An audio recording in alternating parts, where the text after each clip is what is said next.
its message and hammer it into your head. Do you understand what I'm trying to say? It's not just about a dog. I think I get what you're trying to say. Movies are just too on the fucking nose. Too on the nose. On the nose. I fully agree with that article, and I do believe that the capitulation and abdication of nuance and subtext is bad for any art form, especially movie. But you have to understand something. Not only have audiences become stupider, but they aren't paying attention to what's happening on screen. Usually a movie is playing in a background, and that's why these movies have had to be a lot more heavy-handed. Now, my own belief about storytelling is that I don't mind something that's a little heavy-handed or a little over the top, provided you have a bunch of stuff under the scene. I think Sean Baker did that very well with the Nora, which is cited in this particular article. But by and large, movies are designed for you to turn your brain off and not actually think about these characters. And art in general is so devalued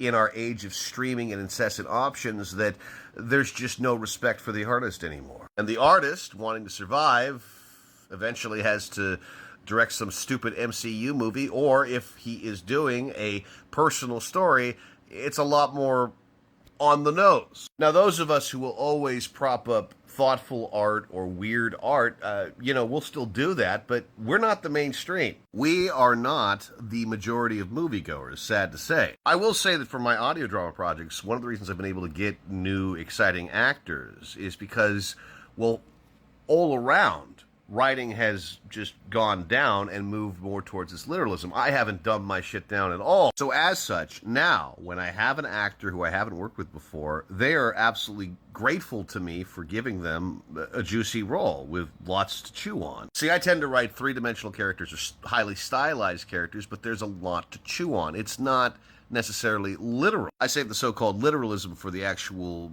audio drama itself, with the editing and the sound design and all that. I punch things up. I want to make you entertained, grab you by the fucking lapel. The characters themselves are hardly one-dimensional. I just don't work that way. But filmmakers increasingly have to work this way because, look, the audiences aren't really paying attention anymore. Have you gone to a movie theater lately? Have you watched the absolute lack of etiquette? People talking through the movie, they just don't fucking care. They think they're in their fucking living room. That's why I go to Alamo Drafthouse to curtail said talkers from ruining the cinematic experience. But I'm an outlier, you're an outlier. They don't make movies for us anymore. It's sad.